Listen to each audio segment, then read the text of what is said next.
分班级座号姓名。题目：我最喜爱的故事。说明：从小到大，我们都听过故事，也曾着迷、欣羡过故事中的主人翁。是具体描述你最喜爱的故事，并写出你对它的看法。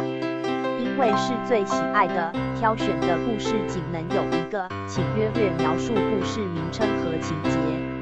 要叙述你最喜爱的原因，并写出故事中得到的启示。附录。题目：老师，我最喜欢听的一句话。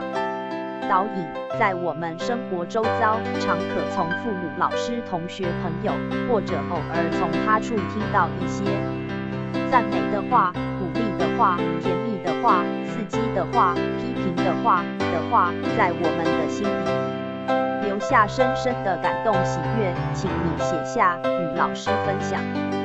附录：台南市立新东国中101学年度第2学期第1次段考2年级国文科作文卷。题目：我最喜欢的一本书，年班号姓名。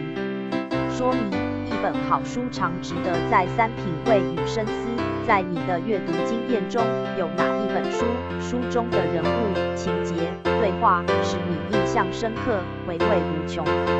请写出一篇符合下列要求的文章：一、选择一本你最喜欢的书为题材；二、概述书中大意，细写使你印象深刻的片段；三、阐述从中得到的体悟，说明感想与收获。附录可搜寻井号群书治要。